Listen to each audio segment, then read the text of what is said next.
Assalamualaikum warahmatullahi wabarakatuh. Ada punya? Sudah. Innal hamdalillah nahmaduhu wa nasta'inuhu wa nastaghfiruh wa na'udzu billahi min shururi anfusina wa min sayyiati a'malina. Man yahdihillahu fala mudhillalah wa man yudlil fala hadiyalah.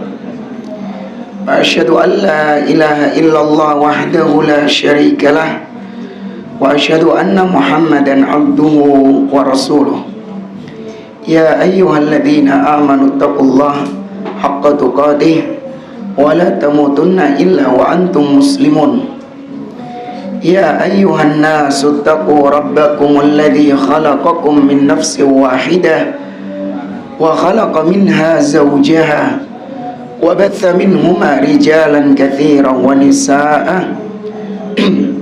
واتقوا الله الذي تساءلون به والأرحام إن الله كان عليكم رقيبا يا أيها الذين آمنوا اتقوا الله وقولوا قولا سديدا يصلح لكم أعمالكم ويغفر لكم ذنوبكم ومن يطع الله ورسوله فقد فاز فوزا عظيما أما بعد فإن أصدق الحديث كتاب الله وخير الهدي هدي محمد صلى الله عليه وسلم وشر الأمور محدثاتها وكل محدثة بدعة وكل بدعة ضلالة وكل ضلالة في النار.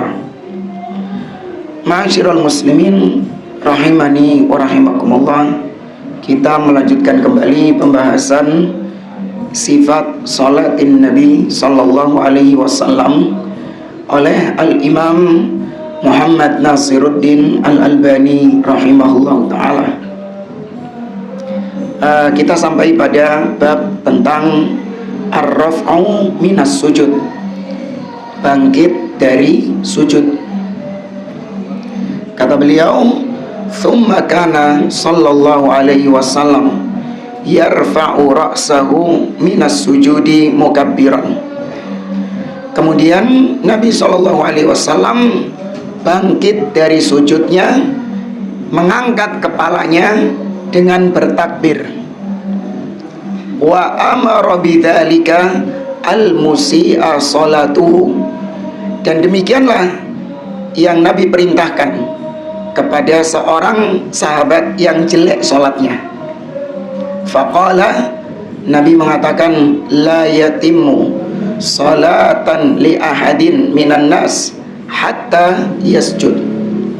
Tidak sah sholat yang dikerjakan oleh seseorang sampai dia, nah Nabi menyebutkan urutan-urutan sholat sampai pada ucapan beliau, sampai dia sujud.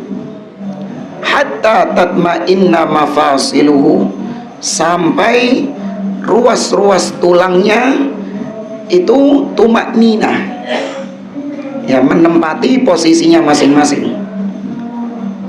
Thumma yaqul, kemudian dia mengatakan Allahu Akbar.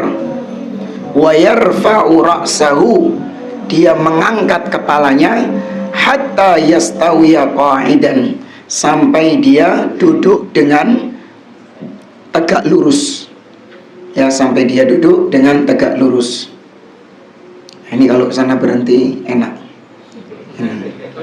ngomongnya nggak ngoyong, kayak sih tuwek berarti.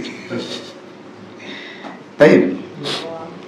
Kemudian lanjut kata beliau, wa kana yarfa'u yadayhi ma'a hadza takbir ahyanan. Dan terkadang ketika Nabi bangkit dari sujudnya, Nabi terkadang mengangkat kedua tangannya, ya, sujud, Allahu Akbar, duduk. Ini dilakukan oleh Nabi SAW terkadang. Hadisnya datang dari riwayat Wa'il bin Hujur, ya, hadisnya panjang. Beliau di sini membawakan hadis tentang Nabi mengangkat, ya, kedua tangannya ketika bangkit dari sujudnya. Ikhwani fillah rahimani wa rahimakumullah. Itu tadi dari kitab sifat salat Nabi Shallallahu Alaihi Wasallam. Sekarang kita coba ambil referensi yang lain tentang sujud atau tentang bangkit dari sujud.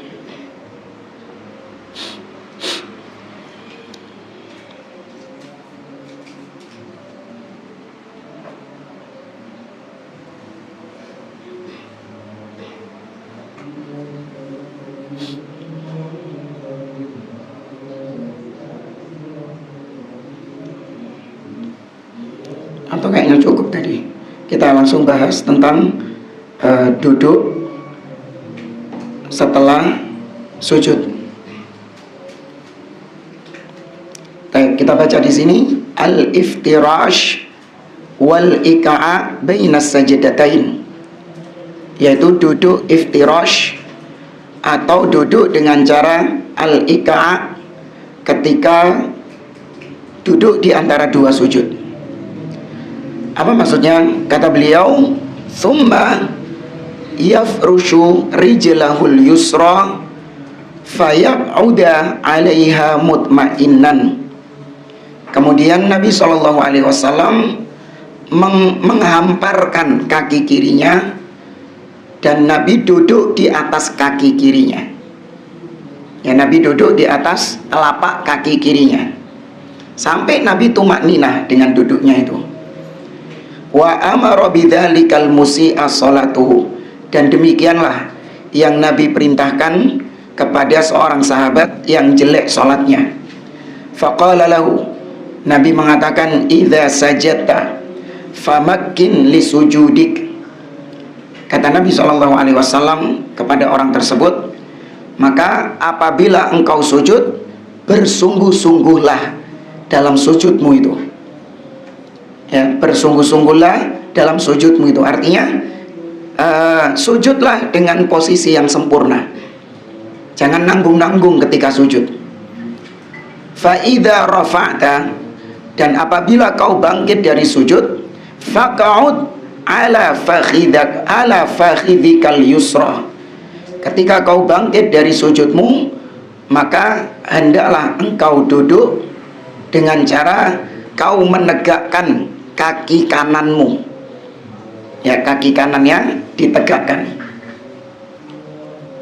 Wa kana yansibu rijlahul yumna, atau sebelumnya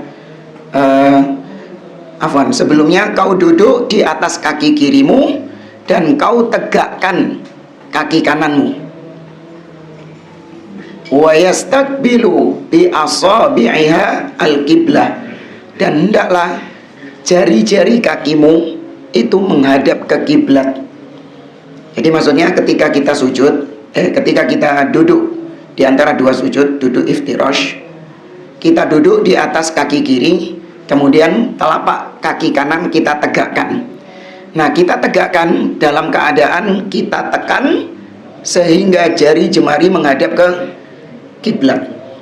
Ya, tentu di sini qadra al-istita'ah, sesuai dengan kemampuan masing-masing. La yukallifullahu nafsan illa wus'aha. Ya, mungkin ada orang yang nggak mampu melakukannya karena ada saya lihat orang yang overweight, yang terlalu gemuk. Itu kalau duduk iftirash kesusahan dia. Ya, jangankan untuk menegakkan kakinya, duduknya saja kangelan. Ya. Maka dia duduknya itu terkadang duduk dengan ika, duduk dengan cara menegakkan kedua kakinya, dan dia duduk di atasnya, pantatnya itu menempel di atas kedua kakinya, tumitnya. Nah, ya, ini kita lihat beberapa fenomena orang-orang yang gendut, yang gemuk, mereka nggak mampu untuk duduk secara iftirash dengan sempurna, apalagi sampai menghadapkan kakinya ke kiblat. Ini perkara yang sulit bagi orang-orang yang memiliki tubuh yang gemuk. Maka sesuai dengan kemampuan, la yukallifullah nafsan illa wus'aha. Namun bagi yang mampu, hendaklah dia menyempurnakan gerakan duduk ini. Ya, dia tancapkan dan dia hadapkan jari jemarinya menuju kiblat. Wa kana ahyanan yaqa'a yantasibu ala aqibaihi wa suduri qadamaihi. Dan terkadang Nabi SAW duduk dalam keadaan ika. Tadi duduk dalam keadaan ika, yaitu beliau duduk di atas kedua tumitnya. Ya, Nabi duduk di atas kedua tumitnya. Ini juga ada riwayat dari Abdullah bin Umar, dari Abdullah bin Umar. Beliau mengatakan, atau afwan, dari Abdullah bin Abbas radhiyallahu taala anhuma, beliau mengatakan,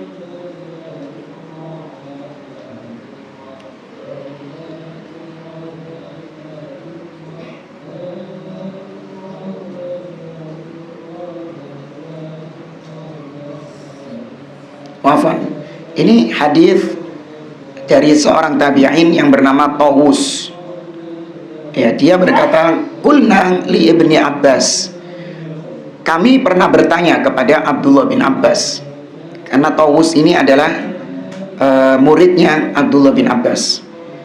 Kami pernah bertanya kepada Abdullah bin Abbas fil ika' alal qadamain, yaitu tentang duduk ika' berdiri di atas kedua kaki, kedua tumit.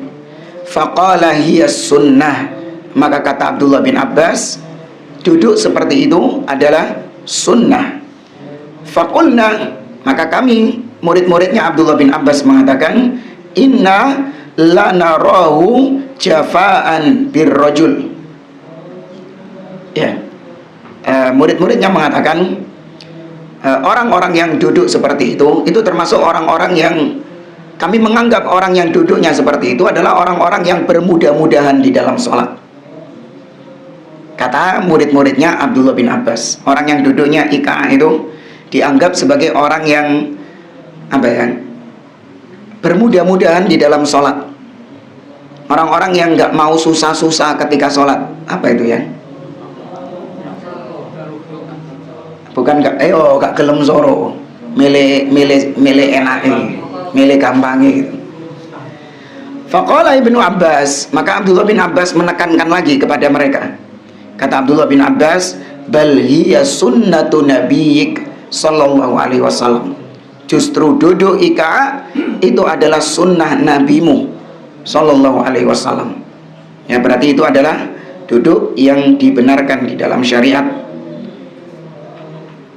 Namun sekali lagi tidak dilakukan secara terus-menerus.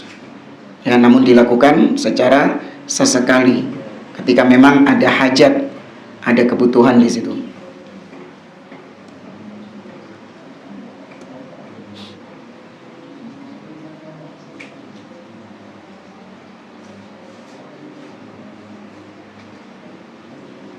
Kemudian kita lanjutkan.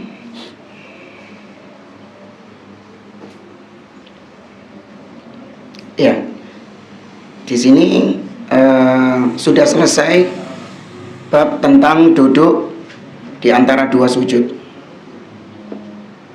Kita tambahkan dari materi yang lain dulu.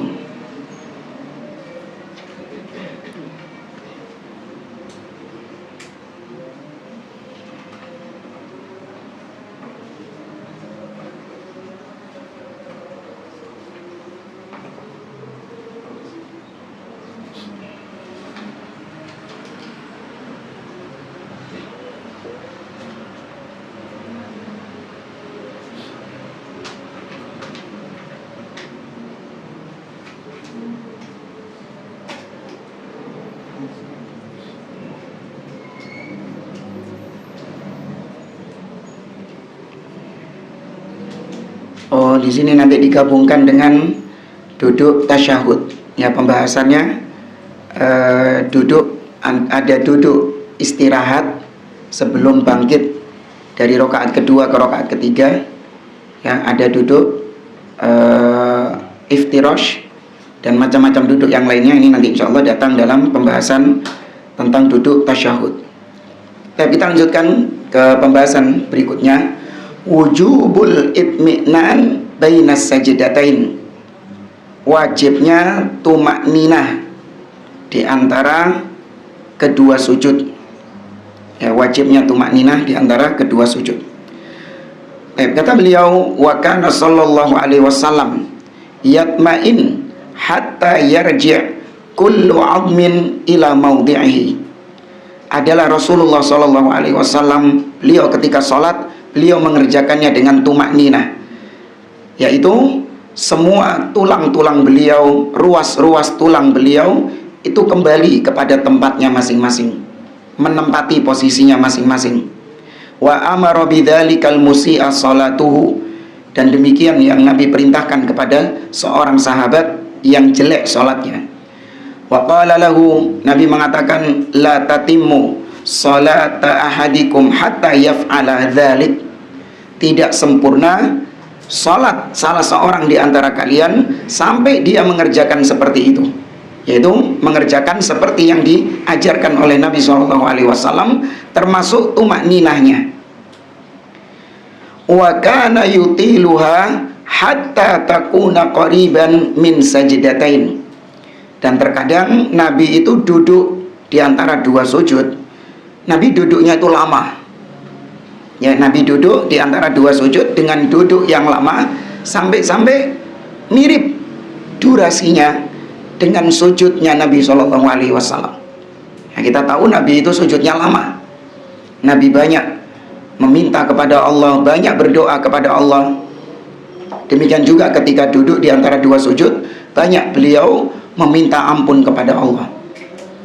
Jadi kalau misalnya kita sholat malam dan kita ingin duduk di antara dua sujud dengan waktu yang lama, maka boleh dengan mengulang-ulang kalimat Rabbighfirli, Rabbighfirli, Rabbighfirli, Rabbighfirli. Diulang-ulang kalimat Rabbighfirli, Rabbighfirli. Wa ahyanan yamkuthu hatta yaqulal qail qad nasiya.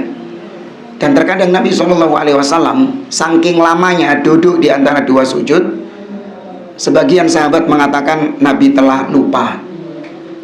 Ya, Nabi lupa gerakan sholat berikutnya. Sampai ada yang menduga demikian, saking lamanya Nabi SAW duduk di antara dua sujud. Baik, kemudian kita lanjut ke pembahasan al-adhkar bainas sajdatain. Zikir-zikir yang kita baca ketika kita duduk di antara dua sujud. Wa kana yaqulu fi hadhil jalsah. Adalah Nabi SAW membaca doa berikut ketika duduk di antara dua sujud. Yang pertama, Allahumma gfirli warhamni wajburni warfa'ni wahdini wa'afini warzuqni. Atau terkadang nggak pakai Allahumma tapi diganti dengan Rabbi. Ya, Rabbi ghfirli warhamni wajburni Allah Rabbi ghfirli warhamni wajburni warfa'ni wahdini wa'afini warzuqni. Ya, ini dalil yang pertama atau zikir yang pertama. Wa taratan yaqul, dan terkadang Nabi SAW tadi mengulang-ulang bacaan Rabbighfirli, Rabbighfirli, Rabbighfirli, Rabbighfirli, terus diulang-ulang Nabi SAW. Apa artinya Rabbighfirli?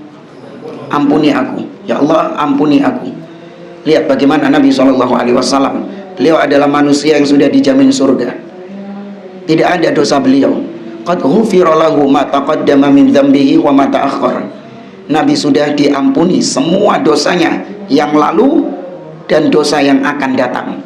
Sudah dijamin surga oleh Allah Azza wa Jalla. Namun Nabi terus meminta ampun kepada Allah, terus meminta maaf kepada Allah Azza wa Jalla. Itu sekelas Nabi, banyak beristighfar kepada Allah. Bagaimana lagi dengan kita yang belum ada jaminan surga, yang tidak ada jaminan dosa kita pasti diampuni oleh Allah Azza wa Jalla. Namun sangat disayangkan kita adalah orang-orang yang jarang beristighfar kepada Allah, jarang meminta ampun kepada Allah Azza wa Jalla.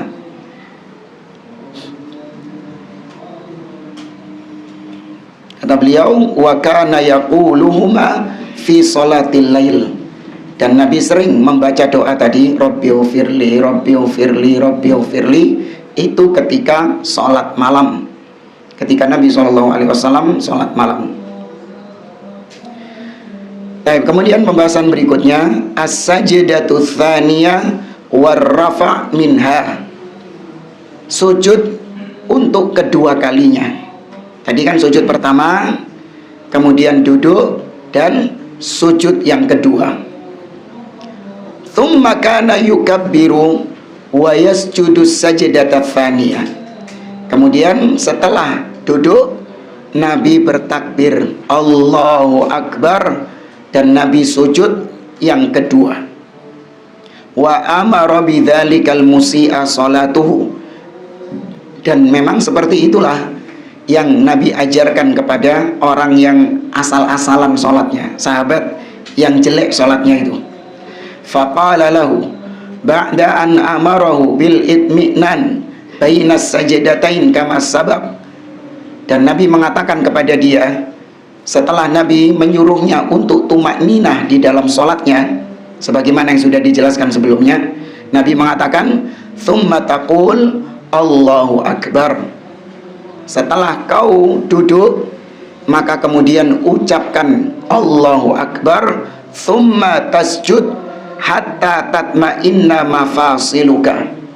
Kemudian sujudlah untuk kedua kalinya sampai tulang-tulangmu tumakninah, menempati posisinya masing-masing.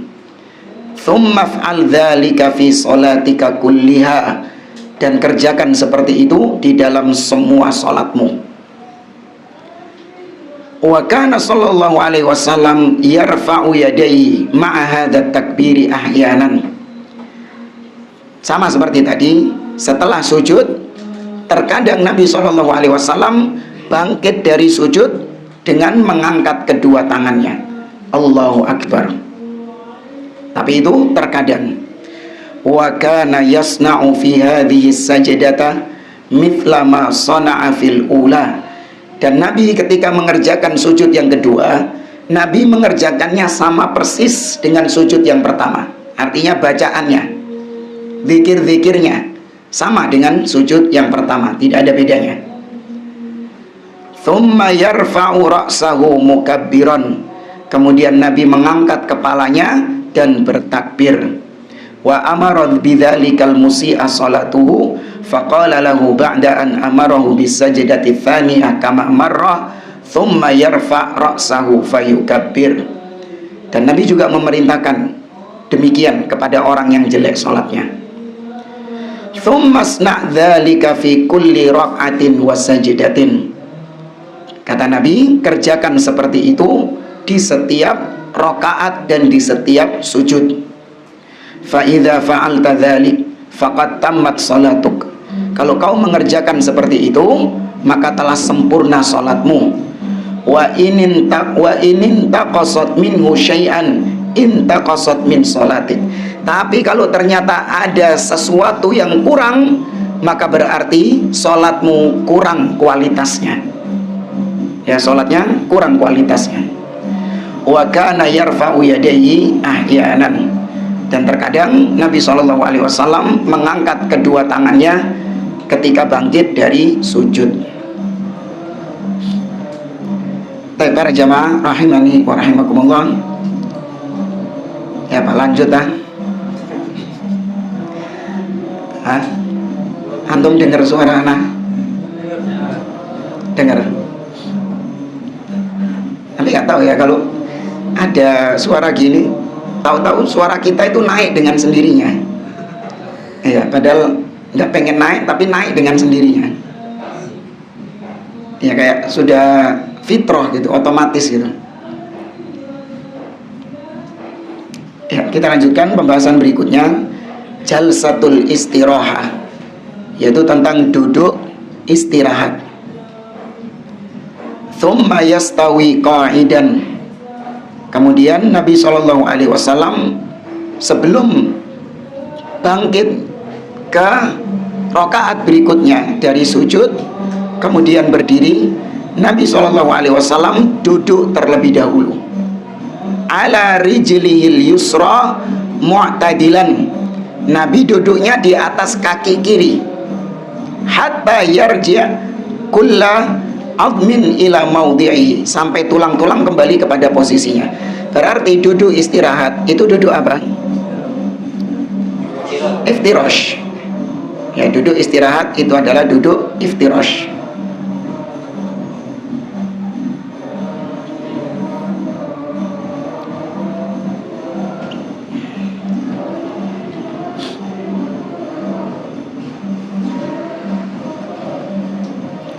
Ini ada materi tambahan tentang duduk istirahat. Duduk istirahat, sepakat para ulama apa hukumnya? Sunnah, bukan wajib. Ya, duduk istirahat sepakat para ulama, tidak ada silang pendapat, hukumnya sunnah, bukan wajib. Sehingga ketika seorang habis dari sujud langsung berdiri, nggak pakai duduk dulu, sah sholatnya? Sah. Ya, karena duduk istirahat itu hukumnya sunnah. Hanya saja para ulama berbeda pendapat, apakah duduk istirahat itu meskipun sunnah, apakah boleh dikerjakan terus menerus secara mutlak? Ya, apakah dikerjakan terus menerus secara mutlak, atau duduk istirahat itu hanya dikerjakan bagi orang yang memang butuh untuk duduk istirahat? Jadi misalnya seperti seorang yang memang butuh duduk terlebih dahulu, kayak orang yang sujud dengan waktu yang lama, ya kan? Di sujud yang kedua Anda banyak berdoa di situ, sampai mungkin setengah jam sujud, setengah jam, 1 jam sujud. Nah, ketika mau bangkit lagi, maka Anda butuh istirahat dulu. Cek apa? Yang geliang. Ya. Anda butuh duduk dulu untuk kalibrasi dulu, untuk menenangkan diri, istirahat dulu. Sampai Anda tenang, sudah mampu untuk bangkit, baru bangkit. Ya, apalagi tulang, ya, sujud terlalu lama, apalagi di tempat yang keras, itu ketika langsung dipakai buat bangkit dari sujud langsung berdiri, loro kabeh, sakit semua itu. Nah, di sini para ulama berbeda pendapat, apakah duduk istirahat itu hanya buat yang membutuhkan saja, atau duduk istirahat itu buat semuanya, yang butuh nggak butuh boleh dia duduk istirahat. Paham nggak? Ya, ini ada khilaf di antara para ulama. Namun yang lebih kuat adalah pendapat yang pertama, mengatakan duduk istirahat itu disunahkan secara mutlak, bukan hanya bagi yang membutuhkan saja, tapi yang tidak membutuhkan duduk istirahat boleh dia duduk istirahat.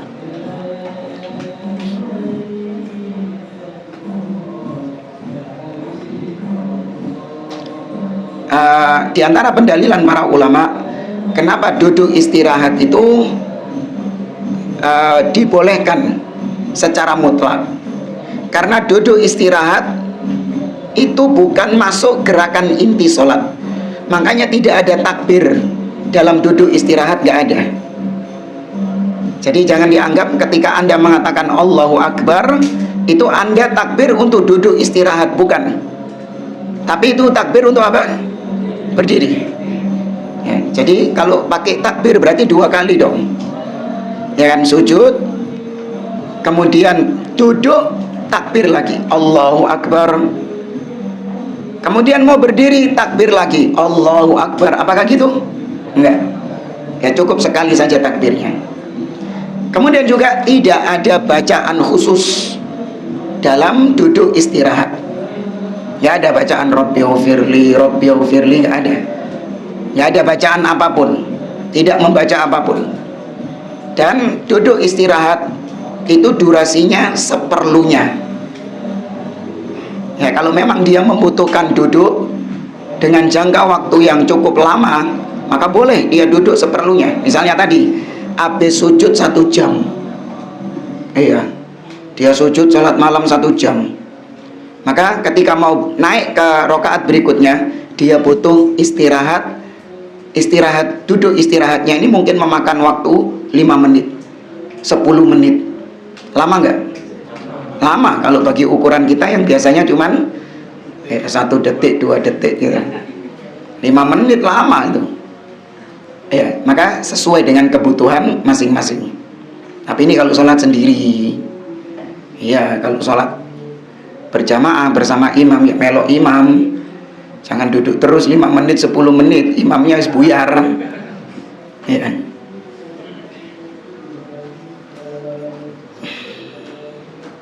Kemudian yang jadi pembahasan ketika bangkit dari duduk istirahat. Ketika bangkit, maka posisi tangan atau posisi tubuh bertumpu pada telapak tangan.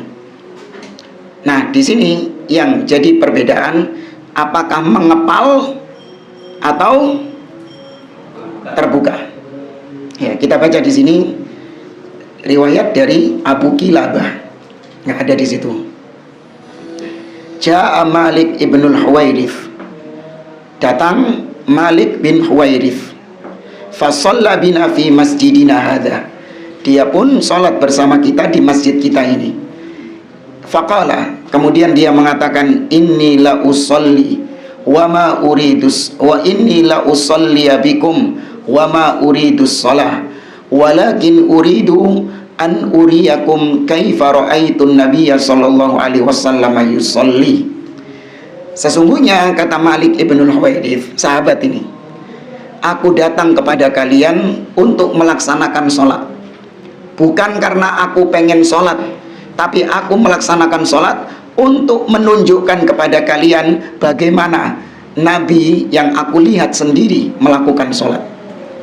Jadi beliau sholat memang dalam rangka untuk menunjukkan, mengajari, duduk riya bukan, tapi dalam rangka untuk mengajari, karena dia pernah melihat sendiri bagaimana Nabi SAW melaksanakan sholat. Berarti ini sejatinya meriwayatkan hadis, ya, meriwayatkan hadis.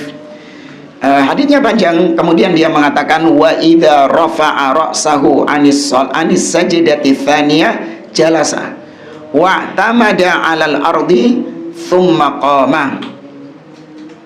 Dan Nabi SAW ketika bangun dari rakaat yang kedua, bangun dari sujud yang kedua, Nabi SAW duduk terlebih dahulu, kemudian beliau bangkit dan bertumpu pada tanah. Ya, beliau bertumpu pada tanah. Tentu kalau bertumpu pada tanah ini lebih mudah bagi sebagian orang daripada dia bertumpu pada dirinya sendiri. Ya Pak, bertumpu pada dirinya sendiri. Ya langsung. Kemudian langsung bangkit. Ini lebih susah. Berat. Apa? Berat. Ya berat. Terus resiko melundung. Nggak imbang. Apalagi ada sudut tamu. Ini, resiko jatuh dia. Maka lebih mudah bertumpu pada tanah. Nah, baru kemudian bangkit.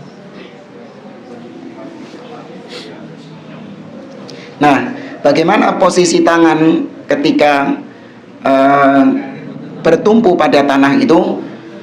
Maka di sini ada beberapa riwayat dari Abdullah bin Umar radhiyallahu taala anhu.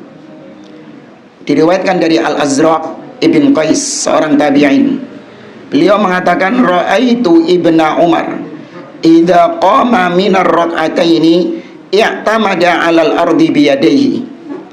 Adalah Abdullah bin Umar, sahabat ini Abdullah bin Umar, ketika beliau bangkit dari rakaat, bangkit dari sujudnya, maka beliau bertumpu pada tanah dengan kedua tangannya. Fakultu li waladihi wali julasaihi, maka aku pun bertanya kepada teman-temannya Abdullah bin Umar dan kepada putra-putranya Abdullah bin Umar, la'allahu yaf'alu hadza minal kibar, apakah mungkin Abdullah bin Umar melakukan seperti itu karena usianya sudah tua? Maka kata mereka, kata teman-temannya Abdullah bin Umar, anak-anaknya Abdullah bin Umar, mereka mengatakan, la, walakin hadza yakunu waruwina an Nafi' wa an ibni Umar annahu kana ya'tamidu ala yadayhi idza nahadha.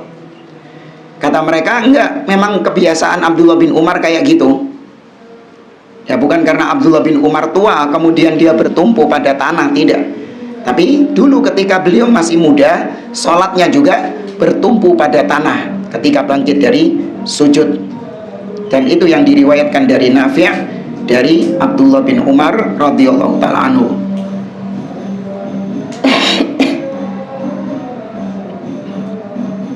Nah, adapun al-ajin, ya, di mana al-ajin? Al-ajin itu artinya adalah Nabi SAW ketika bangkit dari sujud berdiri, ya, Nabi setelah sujud kemudian berdiri. Nabi itu memposisikan tangannya dengan posisi al-ajin. Al-ajin itu adalah seperti orang yang mengadon, ya, seperti orang yang mengadon roti itu loh.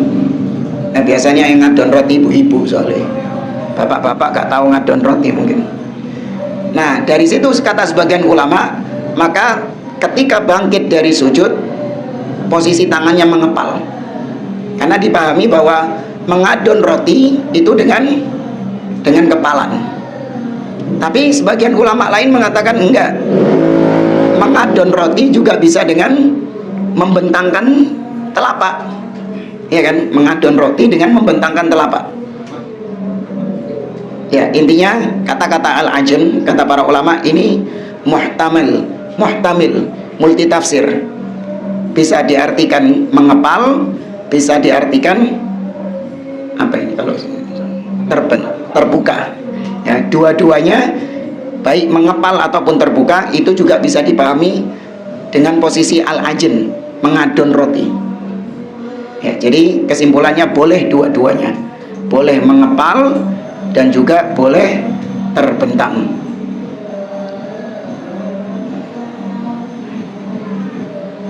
Namun ada sebagian ulama yang mendhaifkan hadis tersebut. Ya, hadis tentang Nabi memposisikan tangannya seperti mengadon roti, sebagian ulama mendhaifkan hadis tersebut. Ya, di antaranya juga Syekh Muhammad Nasiruddin Al-Albani. Ya, Syekh Muhammad Nasiruddin Al-Albani mendhaifkan hadis tersebut. Wallahu ta'ala alam.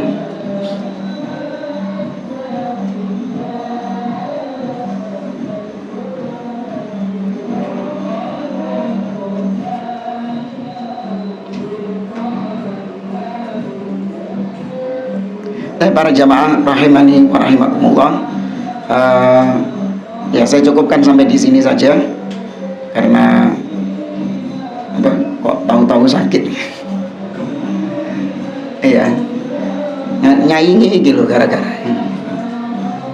tambah keras tambah sakit.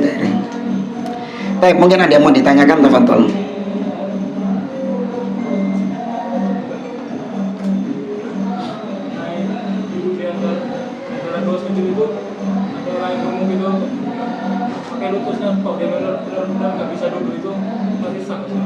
Ya masih sah, karena memang itu maksimal kemampuannya dia.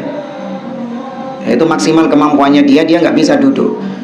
Lah ada orang yang malah nggak bisa duduk sama sekali di bawah, dia duduknya dengan kursi, ya kan? Jadi dia sholat berdiri sholatnya, tapi ketika sujud dan duduk dia ya duduk pakai kursi. Itu juga sah karena memang itu maksimal kemampuan dia seperti itu. Nah, wallahu a'lam. Riwayatnya itu ketika Nabi melakukan istirahat itu kan ketika beliau sudah tua.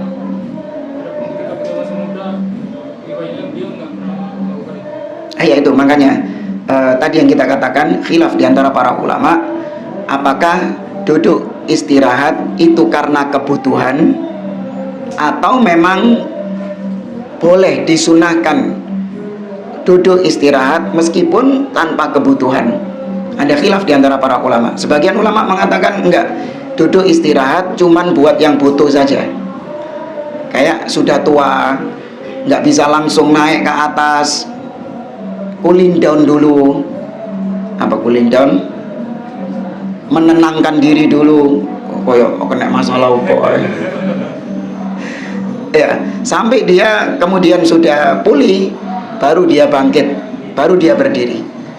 Nah, ada orang-orang yang memang nggak butuh. Dia nggak butuh duduk itu, cuman dia mengerjakan duduknya itu hanya sebatas niru siapa? Niru Nabi SAW. Ya, dia mampu untuk langsung berdiri, mampu dia. Tapi dia melakukan duduk istirahat karena dia ingin meniru Nabi SAW. Maka dibolehkan. Wallahu a'lam.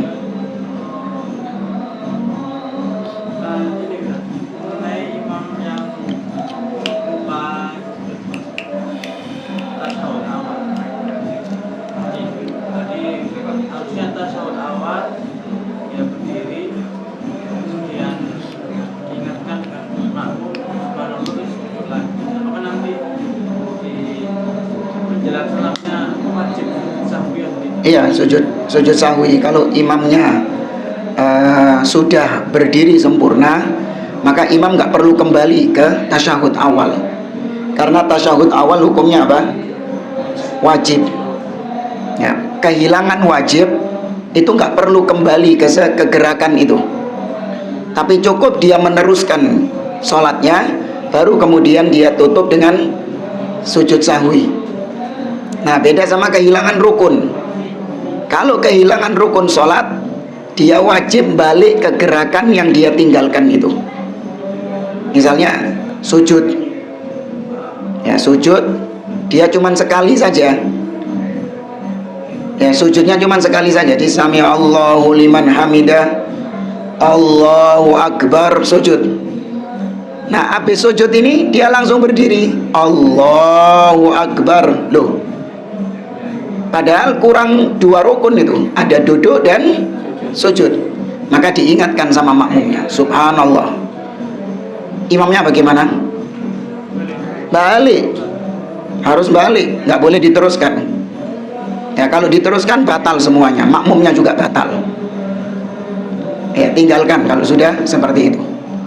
Tapi kalau yang ditinggalkan adalah wajib, yang ditinggalkan sama dia adalah wajib sholat, diantaranya adalah duduk tasyahud awal, itu wajib. Ketika imamnya itu masih belum sempurna berdiri, jadi masih belum sempurna berdirinya, masih tengah-tengah gitu, kemudian diingatkan sama makmum, subhanallah, maka dia wajib balik lagi duduk tasyahud awal.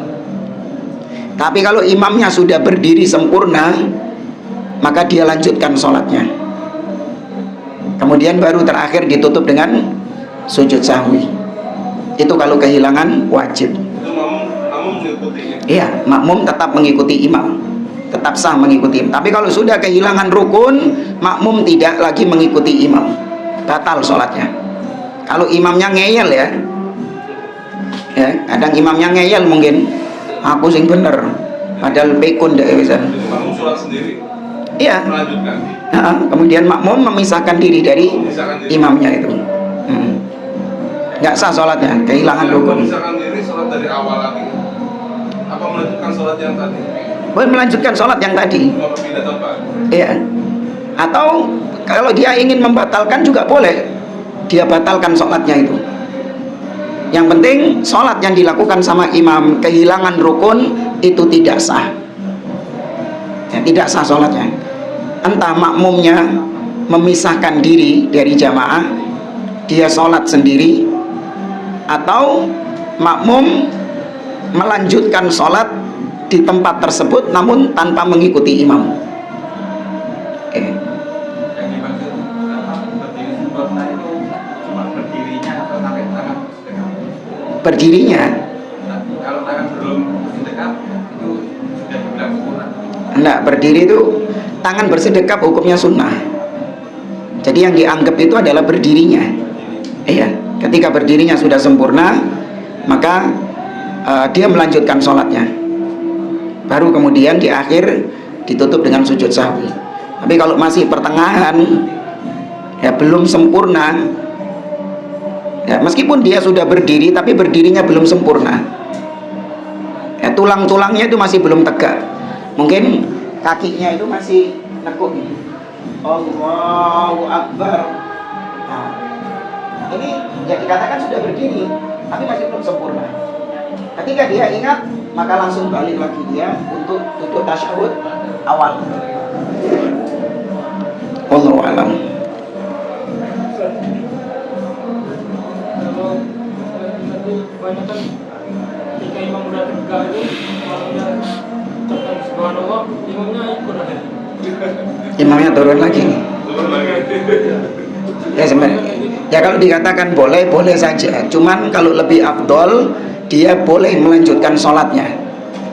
Ya kalau dia turun lagi, ya tetap sah sholatnya. Kita nggak mengatakan sholatnya nggak sah. Tapi yang lebih tepat adalah dia melanjutkan sholatnya, karena itu wajib, bukan kehilangan rukun. Ya. Wallahu a'lam. Sama seperti sujud biasa. Saya belum. Sabar.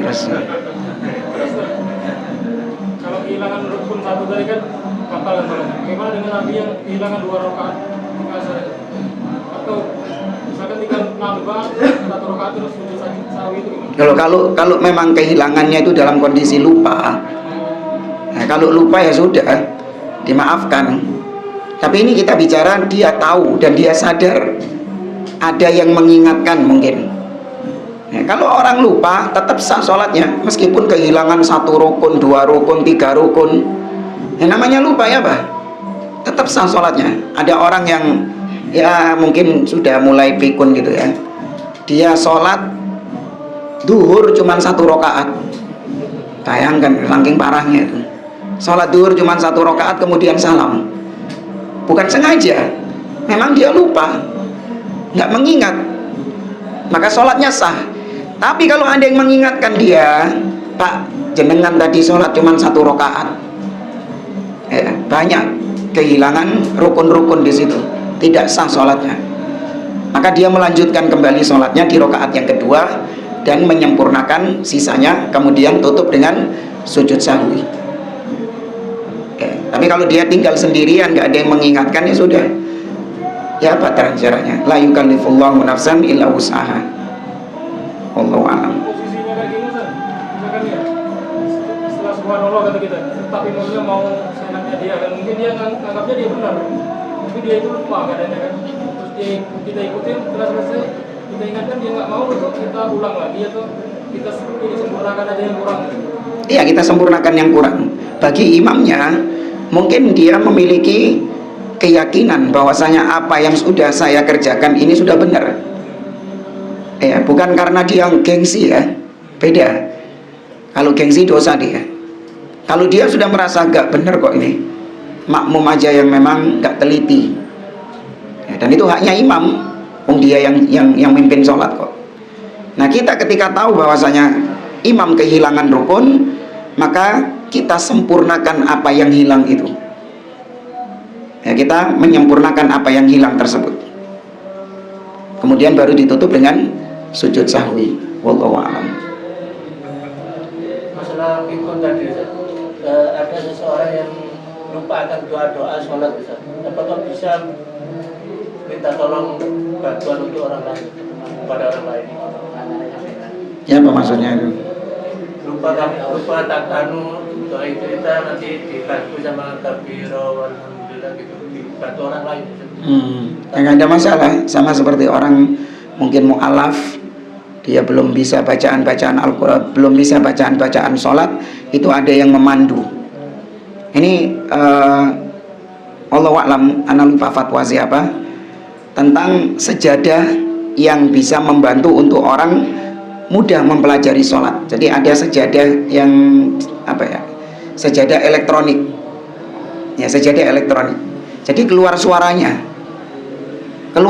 suaranya ini membantu orang-orang untuk melafalkan, ya, melafalkan zikir-zikir dalam sholat tersebut.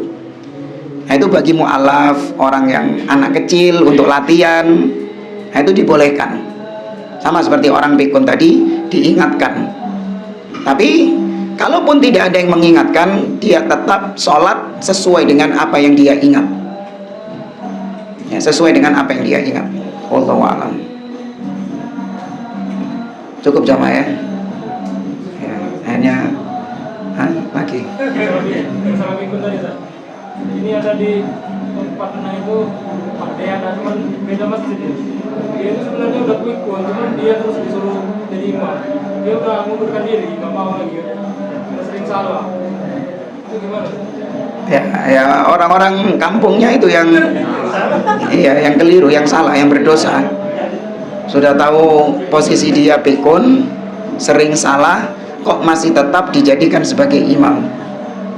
Ya, yang berdosa mereka. Dan seharusnya juga yang pikun itu tetap ngotot nggak mau dia jadi imam. Ya kuat-kuatan, otot-ototan gitu. Nggak mau jadi imam. Ya, kita lihat ada orang-orang yang sadar diri seperti itu, bagus ya. Kita pernah ada seorang ustadz yang sudah meninggal, ustadznya rahimahullah taala. Dia sebenarnya nggak terlalu pikun-pikun banget, tapi sudah mulai menurun. Ya, daya ingatnya dia itu sudah mulai menurun. Ya, dia sering lupa naruh barang. Ya, dia pokoknya sudah mulai sering lupa-lupa seperti itu. Maka sejak saat itu dia berhenti mengisi kajian. Nggak mau dia diminta kajian ini, minta kajian ini, nggak mau dia. Dia takut. Ya, dia khawatir apa yang dia sampaikan ini keliru, salah. Ya, maka dia berhentikan, dia pensiunkan dirinya, dia nggak mau lagi isi kajian. Dan ternyata benar, semakin usia semakin parah pikunnya, semakin parah kelupaannya itu. Ini dikhawatirkan nanti akhirnya berfatwa dengan fatwa yang ngawur, karena ilmu yang sudah dia miliki sudah hilang, pikun sudah, kembali menjadi orang yang tidak memiliki ilmu lagi. Ya, wallahu a'lam. Tapi jamaah, saya kira ini kita akhiri. Subhanakallahumma wa bihamdik, asyhadu an la ilaha illa anta, astaghfiruka wa atubu ilaik. Wassalamualaikum warahmatullahi wabarakatuh.